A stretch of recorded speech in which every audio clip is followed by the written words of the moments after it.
Now, joining us in studio to discuss this story is Leon Lowe, who's an executive director at Free Market Foundation. Thank you so much for joining us, Mr. Leon. How are you today? My pleasure to be with you and the viewers. Good, good.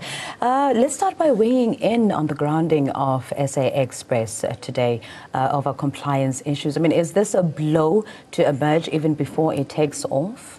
Yes, it's very serious, and I have actually been warning about safety issues in South African Airways, which is different and under a different department from SAA Express. But one of the things when you're running at great losses and you're effectively insolvent, they're completely broke. They're an empty shell. They have no real assets to speak of, and as Prof. Gordhan says, can't actually be sold. You won't find a buyer for something like that. And this idea that it can be turned around with a new board, well, there are endless new boards and endless new executives and endless new strategies and endless subsidies. And every time anyone flies on SAA Express or SAA Airways, Mango is a slightly different story, but those two, basically they should look out at shanty towns and informal settlements as they fly over and realize that they are being subsidized 800 Rand per seat, roughly. By the poor. The poor subsidize the rich who fly. So it actually can't be. These companies are profoundly insolvent, and the new board needs to be warned that they are governed by the company law, and under the company law, if you operate an insolvent company as a director, then you are personally liable for its debts.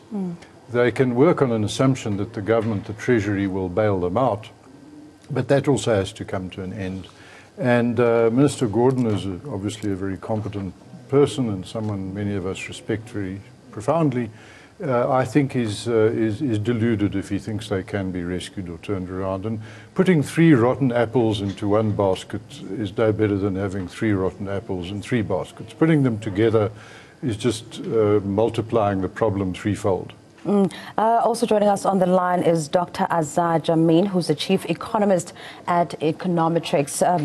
Dr. Jammine, thank you so much for joining us. Now, let me pose this question. Now, merging these 3 airlines, what's the aim with this move? I mean, is it to arrest a dire financial strain or just to improve on competitiveness? I think it's really to improve on competitiveness, just to make sure that the one can step in for the other when there are problems. I mean, at the moment, we see that it's absolutely vital that SAA steps in to rescue SAA Express, otherwise it can't fly at all. So, there's just a little bit more flexibility in that can be obtained from the merging of the 3. And as Leon Lowe suggested, Mango seems to be running much more efficiently than the other 2.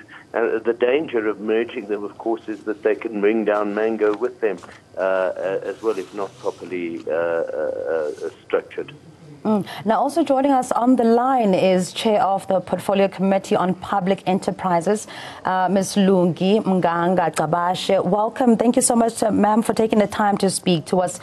Now, as the committee, were you taken into confidence about these changes, and what's your take on them? Hello. Hi, ma'am. Can you hear me? Yes, good evening to you and your listeners. Great. Let me just repeat my question. As the Committee on Public Enterprises, were you taken into confidence about these changes, and what's your view on them? What's your take on them? We haven't met as a committee. Our meeting was yesterday, and the minister yesterday was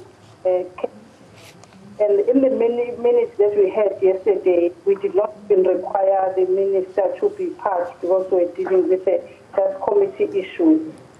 Okay, but now having heard what the minister announced today, what is your take on the moves that he's made to merge the 3 carriers? We are excited to hear that, because we ourselves have been frustrated by the challenges that we've been faced with South African Express. Because when with the South African Express, members raised issues of flights being cancelled, flights from Joburg from Cape Town to Bloemfontein, or Cape Town to East London, and I think in other areas as well. Flights would be just cancelled randomly or be delayed for longer hours, not less than 5 hours delay, and reportedly mechanical problems. So that's why we think that also we resolved to request that the minister have some discussions with the finance minister in terms of the cash injection, but we made it clear to the South African Express that this is the last attempt that we are doing. And this measure that is being proposed by the ministers, the Prime Ministers, Public Enterprises, Transport and Finance, is going to assist the industry, airline industry, and also in return, the citizens that uses these airlines, the passengers, which are, most of them, they are business, a community, and other passengers that they use this airline. Now, let me just interject there, Ms. Gabashe. Your line is very bad. While we get that sorted out, let me turn to you, Dr. Jamin and Mr. Lowe, and ask about now, there have been calls for private equity partners to be brought in. Do you think this was a consideration, and how would this have panned out? Is this the best idea to go with, merging these three? I don't know what Dr. Jamin, who's a good friend and a mighty fine economist, would say, but as far as I can tell, there is no possibility of an equity partner. We can talk about it. There was a time when it was achievable, but essentially these airlines, SA Express and South African Airways, Mango is a different story, and he's quite right to say you don't want to bring it down. It could be rescued, but South African Airways and South African Express cannot be rescued. They are well beyond the point of insolvency, and the solidarity is applied for putting South African Airways under business rescue. In order to do that, you have to show a reasonable chance of it being rescuable, and the chances are they can't do that, so they would be turned down. And we need to understand something very profound here. Why on earth does the government, while we've got the DG there, want an airline at all? This is pouring billions and billions of rands, which could be building universities and hospitals and houses and paying pensions and providing services. And this money, by the way, does not come, as the cliche says, from taxpayers. They don't ask the taxpayers for more money. What they do is they take the money away from other budget items. They take the money away from what the budget is budgeted for, which is the poor. And so this is a direct transfer of wealth from poor South Africans to rich South Africans. It is completely unjustifiable. The government should simply get out of the airline industry. And let me say, there is a way it can do that and save the brand, save South African Airways, which is by entering into a deal with some private carrier to continue using the flag and continue using the brand. But the government should get out of the airline industry. It is no sense, no logic. It's completely irrational for it to be in the industry. Other airlines in the world are perfectly willing to serve all our routes, increase our tourism. We must understand that this is at the expense of tourism. Tourism could flood into South Africa if we just unleashed the world's airlines to fly our routes, and if we unleashed local airlines to fly local routes. We would have a boost in tourism, a boost in business, and it is just, there is no argument at all for the government to even want to be in the airline industry. It must just get out of it. This is an old apartheid dinosaur which is perpetuating. All right, and Dr. Jamin, I know that you are rushing off to another appointment. Can you just weigh in on that as well? Yes, I tend to agree. A few years ago we were pushing, and you know, one of the ironies is that in the budget about 3 years ago, Minister Pravin Gordhan suggested the merging of these airlines and getting an outside shareholder to take a share, even if it's a minority share. And at that time it would have been possible. But here we sit 3 years later, we've spent another 15 billion rand and gone backwards, not forward. mainly because of an ideological opposition on the part of many in government to any notion of having a private shareholder of what was a state-owned organization. And you don't need to sell everything. And here, of course, as Mr. Lowe says, it's probably too late in the case of the airlines, but in some of the other SOEs, it's not too late. There's no harm in selling a portion of an entity to private shareholders.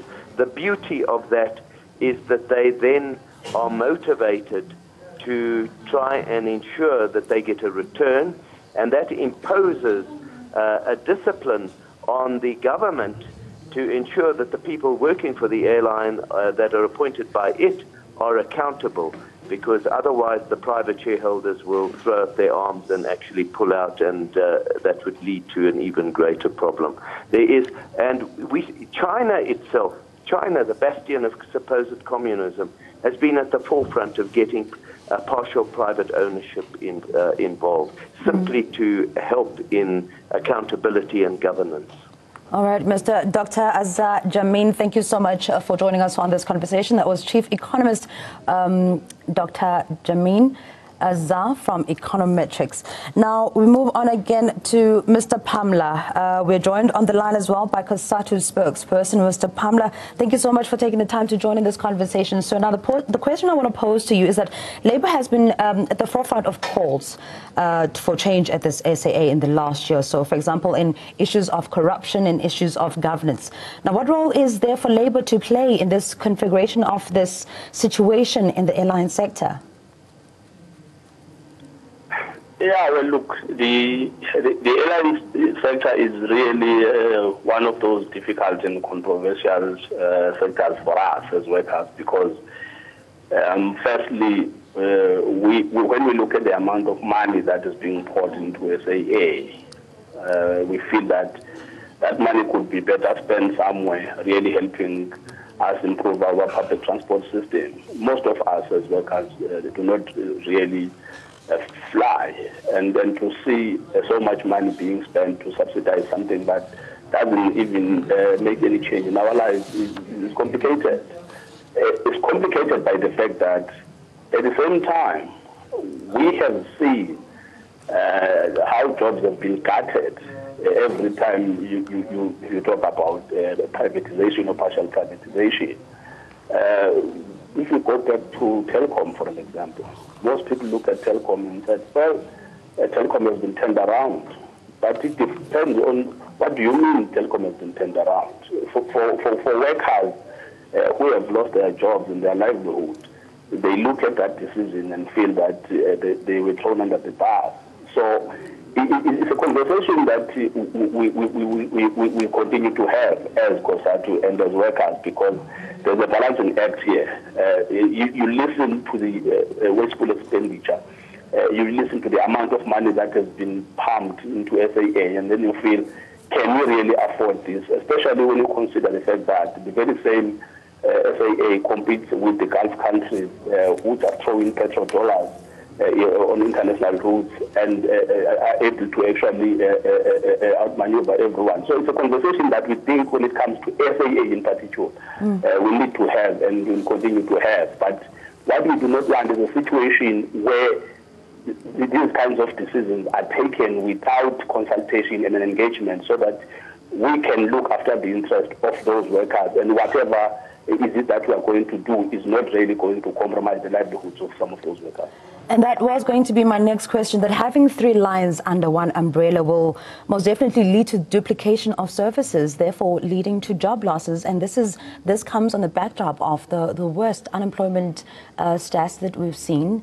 What's your take on this, sir? Do you think this was a consideration in coming to this decision? Well, I'm very pleased to hear COSATU's responsible view on this, because the unions ought to be very worried about the fact that, firstly, the system of bilateral agreements with other airlines and the operation of the enterprise means that there are fewer jobs for people, not only in the airline industry. If we had more flights and more airlines and more booking services and so on, there would be more jobs in the industry. But more importantly, there would be many more jobs in other aspects of the economy, such as tourism. And I think COSATU should be at the front, as it seems to be, of saying, you know, we have to think about this very carefully, because this is a transfer of money from poor people to rich people, from government services to the elites. And it is correctly worried about the loss of jobs of its members in SAA now. And it is about double to 3 times the number of employees that international airlines have for the same amount of flights. In other words, at least half, if not 2/3 of the employees would lose their jobs if the airlines are properly rationalized and run efficiently, as Minister Gordhan wants to do. And COSATU should be worried about that. So COSATU should be looking at how else can these people be employed by other airlines in tourism industry and other industries. But SA Airways cannot continue. It will have to be closed down. There really is no choice. Consolidating it will mean laying off many thousands of workers. COSATU really, and any decent human being, should not like that. But it can't be rescued. So what we have to do is say, how do we get out of this mess without losing jobs, without losing business, without losing tourism, and saving the money to spend where it has to be spent, which is on services and education and healthcare and security and so on, and housing, which is where the money is being taken from.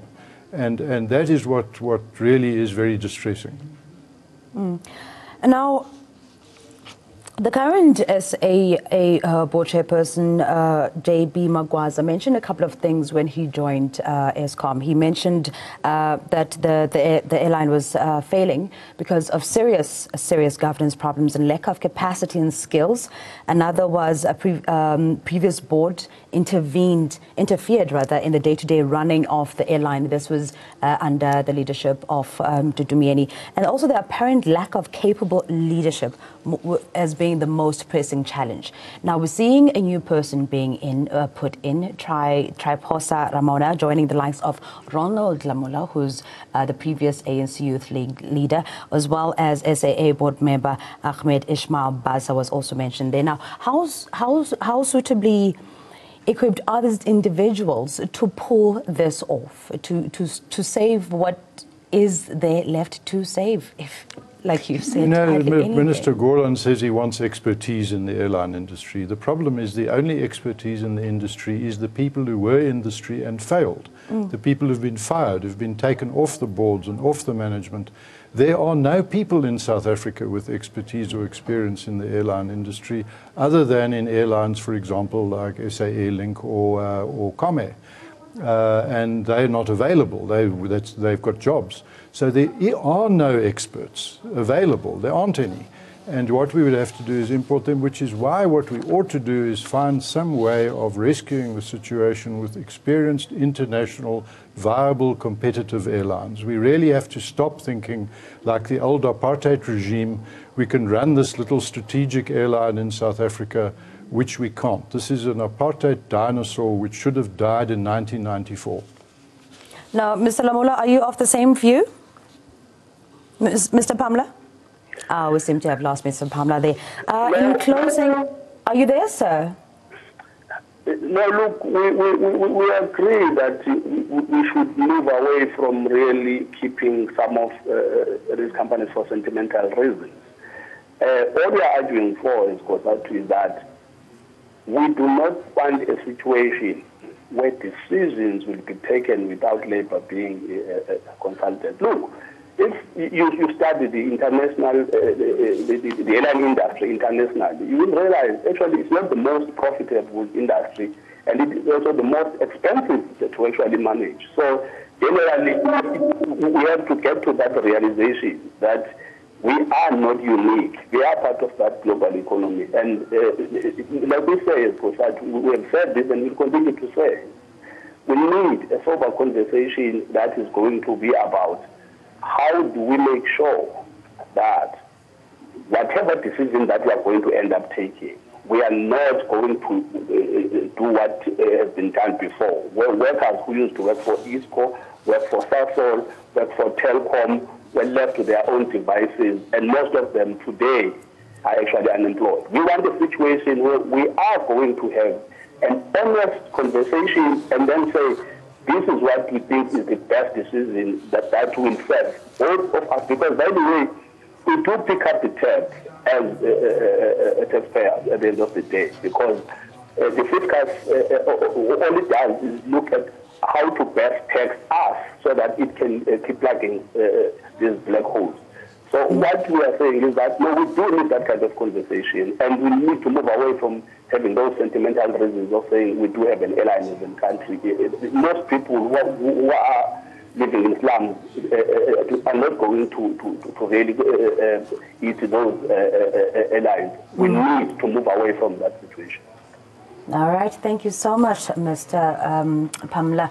That was COSATU spokesperson Sizwe Pablo speaking to us after the announcement by Minister Pravin Gordhan, Public Enterprises Minister, on the merger of SAA Mango and SAA Express. I'd like to thank you all for joining us in this conversation. Mr. Leon Lowe, Free Market Foundation Executive Director, Ms. Lungi Mganga Tabashe, who's the Chairperson of Portfolio Committee on Public Enterprises. Thank you so much, ma'am, for your input in this conversation. Thank you so much.